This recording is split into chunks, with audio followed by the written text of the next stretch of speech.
WatchOS 10.1.1 has been released by Apple, and the main reason behind this sudden update is to combat aggressive battery drain from 10.1 on multiple generations of supported Apple Watches.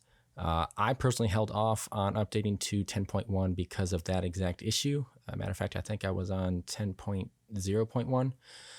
But the update came out late November 7th, and as usual for watchOS 10, it's available for the Series 4 and SE, all the way up to the latest Apple Watch 2 Apple Watch Ultra 2 and Series 9. So hopefully this update doesn't have any other problems that can incur, but time will tell. So yeah, I can't remember what exactly the other, were there any other issues that were on that? Because I kind of forgot if there.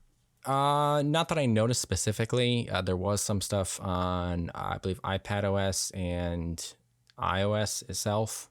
Something about the weather widget and stuff. So I don't think that was anything necessarily crazy, but yeah. Okay. We'll have to see how that plays out. Transpires. Yeah. Last year we discussed an end to an era. The iPod no longer being sold on the Apple Store, not the Play Store. Well, now there was a store that actually just sold out of refurbished used ones. I put a quote around those because I really can't confirm in either case if they were refurbished or not. But in any case, this online store is called RetroSpeckt.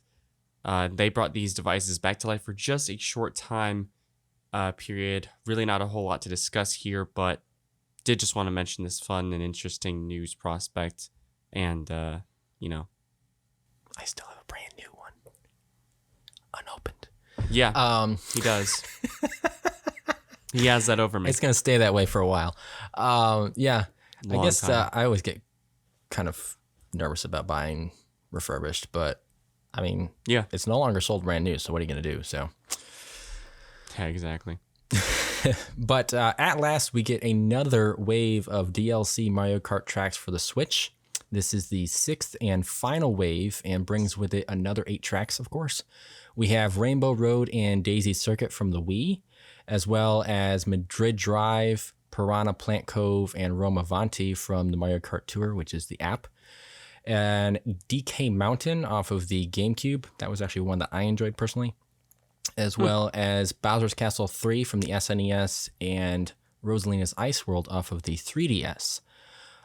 We also received some additional characters, Diddy Kong, Funky Kong, Pauline, and Peachette. They will join the existing list of characters from that whole entire DLC pack of Kamek, Wiggler, Birdo, and Petey Piranha.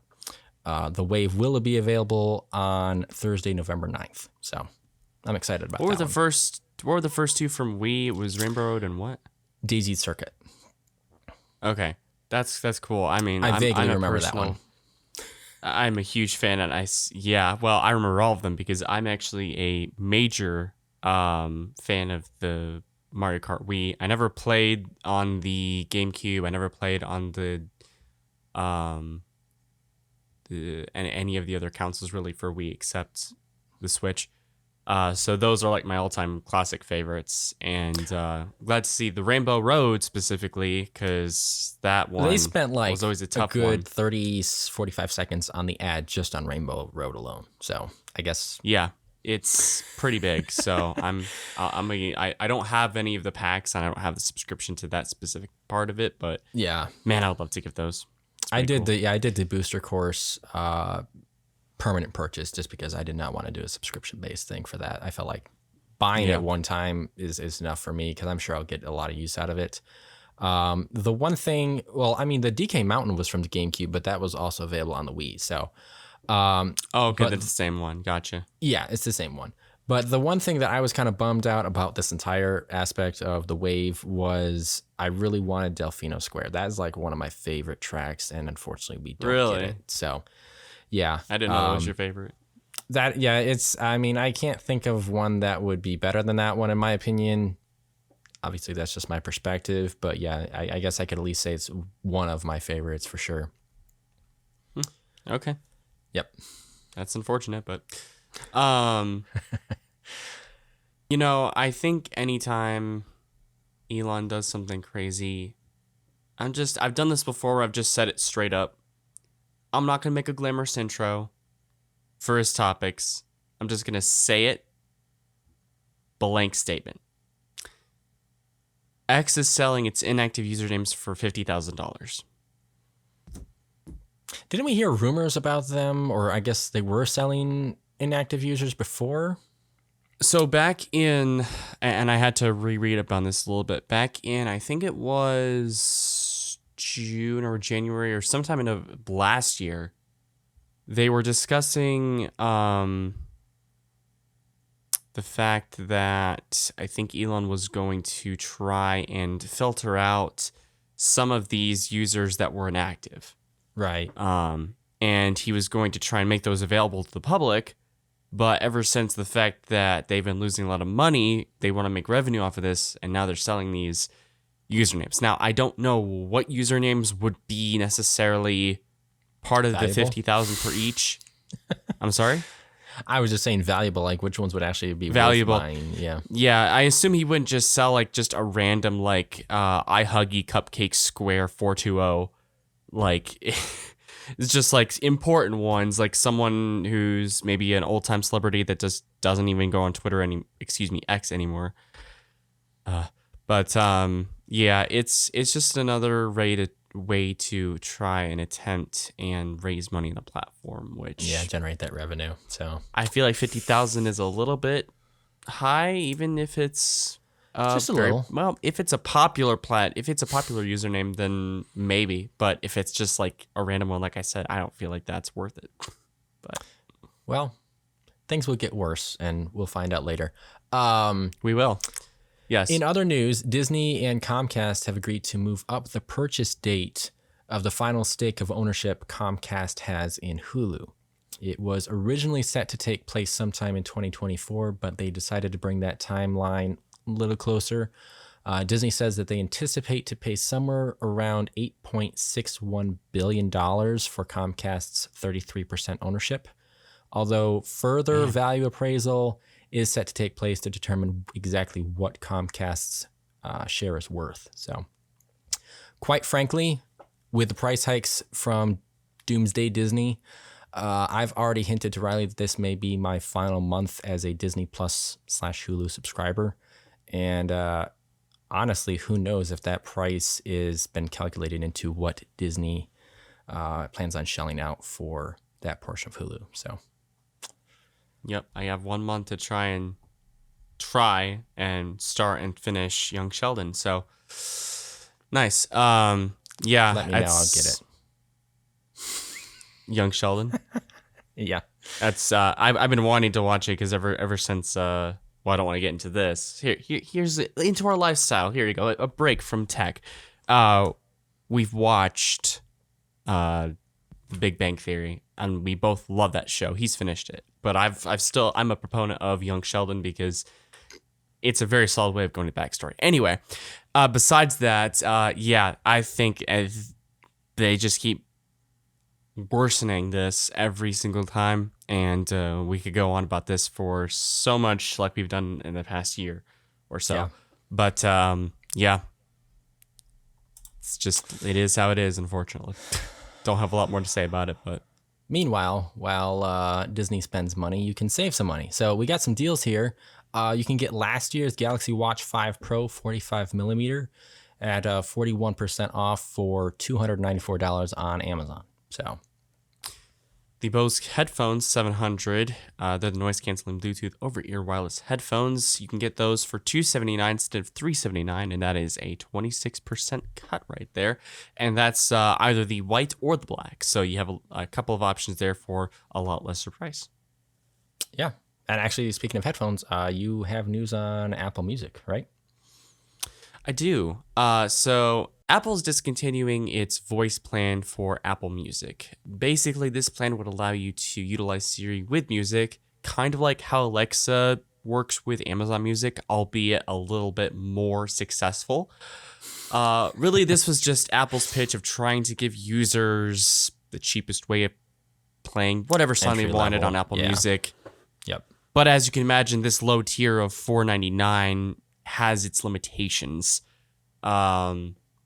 For instance, you could not use other non-Apple products to play music through it, and it didn't allow you to utilize lossless or Dolby Atmos quality either, which that one, I guess, is slightly more reasonable than the first.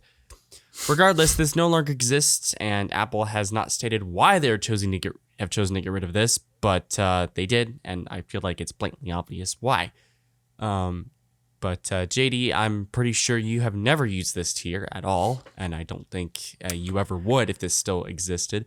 But No. Perhaps you could give some perspective into this whole voice plan shenanigan. Honestly, I can't. All I can say is that, like you were saying, it's not surprising. I don't know many people that do use the voice plan just because it's it's moot. I mean, there's just no point in. No. I guess you're losing the access of not just playing it on a different device that's not made by Apple.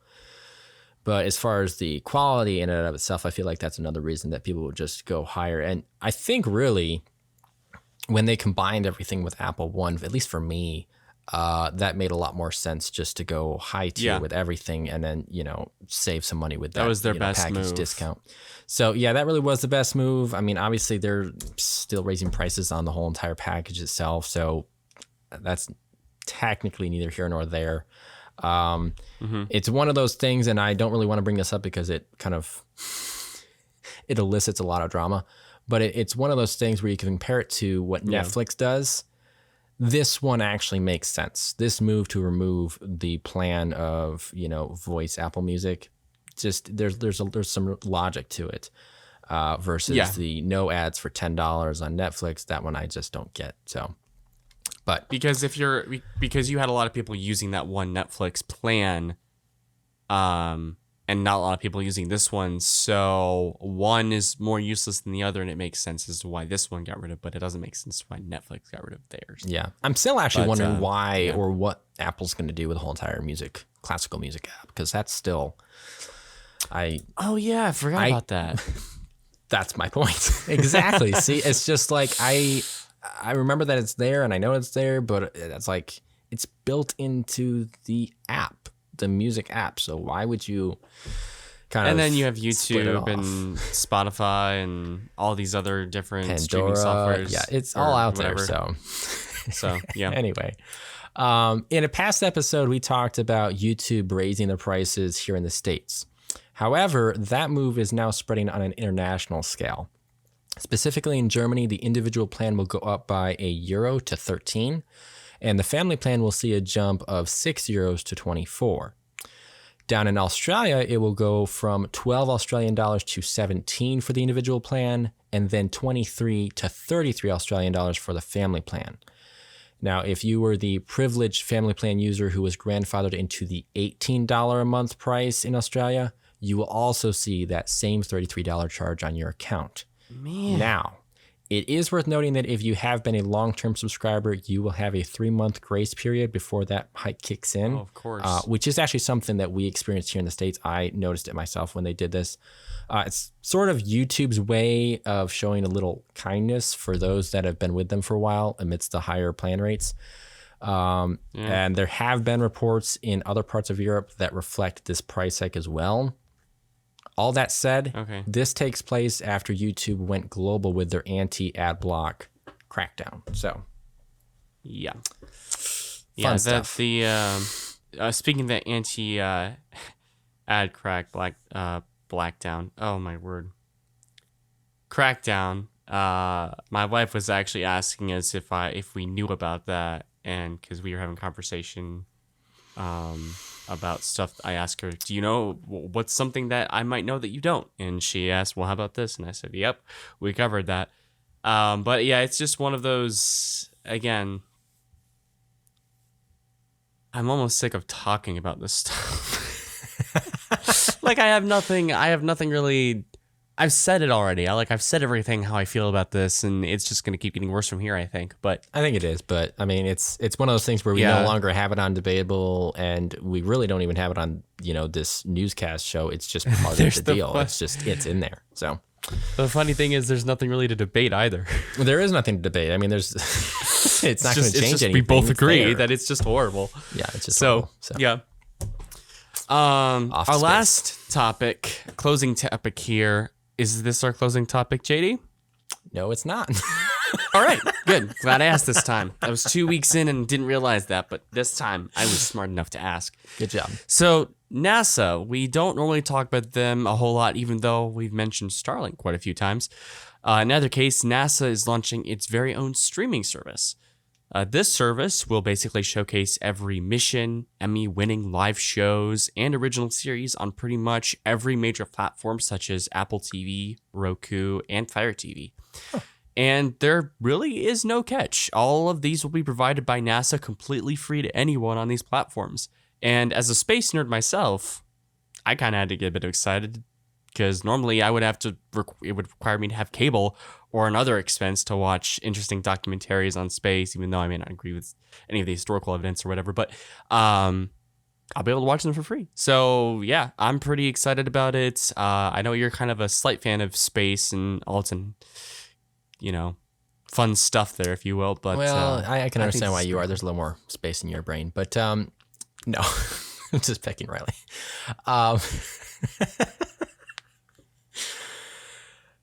I can't see his face right now, so I don't know what he's showing. In either case, you have no idea. No idea. In either case, that is really cool.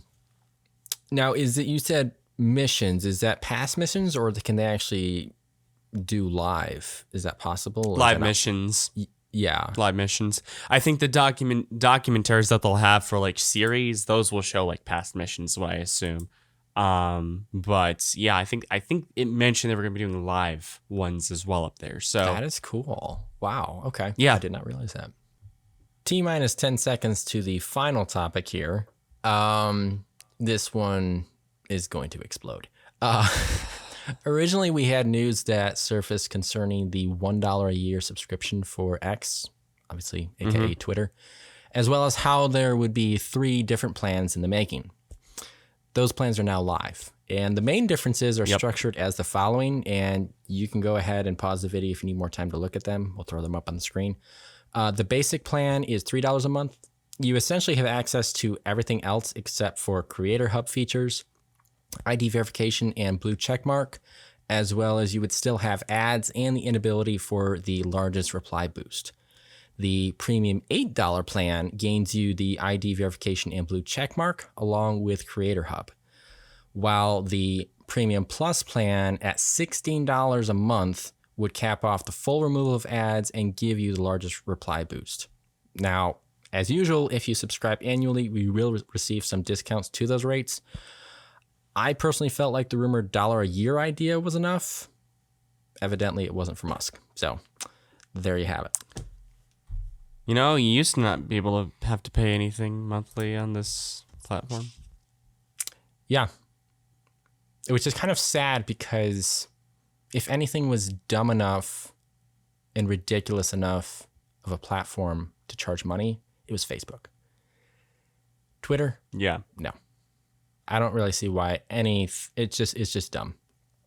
I don't get that. It really is. So and I mean, we said it before, but I mean, Elon has threw himself into this.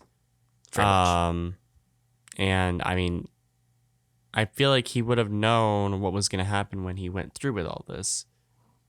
And I don't want to get into all the specifics and anything. I appreciate Elon. I like him. I like the guy. But a lot of stuff that happens when you do something like this. So yeah, it sucks, but I mean, maybe this will be good. I don't know. I'm trying to, me, JD, I'm the devil's advocate here. I try and think of the positive, but we'll see. How's that going for you? So far, I am 2-9.